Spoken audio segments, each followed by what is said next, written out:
How does acupuncture and Chinese medicine effectively treat gastrointestinal disorders?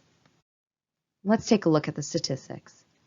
According to the National Institute of Health, each year, these conditions account for 105 million ambulatory care visits, 14 million hospital admissions, 236,000 deaths, and $142 billion in total costs. What's the pathophysiology? Researchers at the ZMN University elucidate the possible mechanisms underlying common GI disorders, which include several substances, notably proliferating cell nuclear antigen, PCNA, substance P, and neurotensin. PCNA is a nuclear protein required for DNA synthesis and repair. These proteins, found at the base of the intestinal folds, help with intestinal cell renewal. Substance P is an 11 amino acids peptide, which induces a rapid contraction of smooth muscle in the digestive tract. And neurotensin is a 13 amino acids peptide secreted in the ileum of the small intestine that modulates motility, relaxes the esophageal sphincter, and blocks the stimulation of acid by the vagus nerve.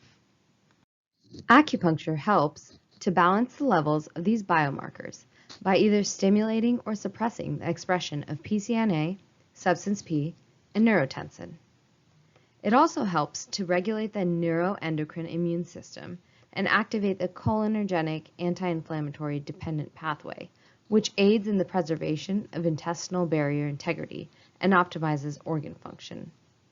Lastly, it encourages gastrointestinal mucosal epithelial growth, reducing gastric acid excretion and promoting healthy digestive motility. What is acupuncture?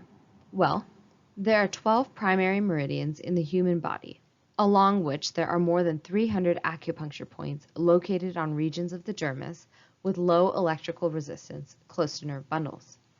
Stimulating a combination of these points can elicit varied healing effects.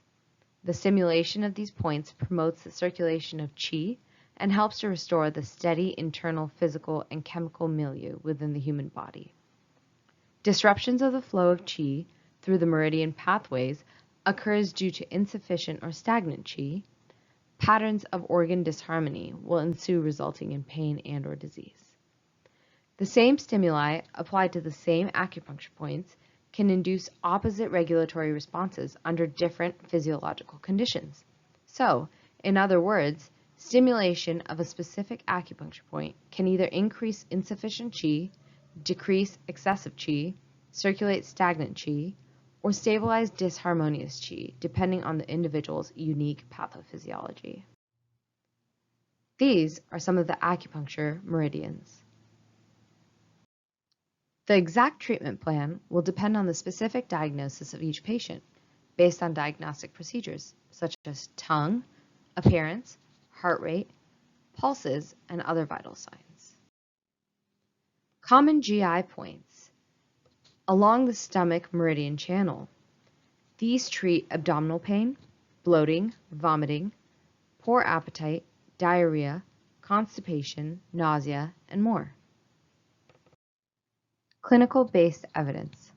Recently, researchers at the Provincial People's Hospital conducted a human clinical trial to determine the efficacy of acupuncture for the treatment of patients with chronic atrophic gastritis. It was a 6-week-long treatment cycle of acupuncture versus conventional drug therapy. At the end, symptom severity improvement rate of acupuncture was 92.5% versus conventional drug therapy at 77.4%. Improvement rate in quantifiable microscopic results, acupuncture was 88.7% versus conventional drug therapy at 73.6%. And Helicobacter pylori clearance with acupuncture at 84.9% versus conventional drug therapy at 86.8%. These results suggest that acupuncture outperforms conventional drug therapy for relieving symptoms associated with chronic atrophic gastritis.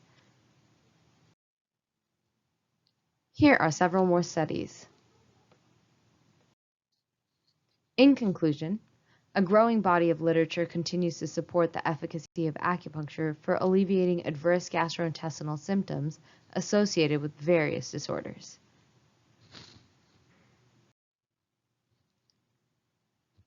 Thank you.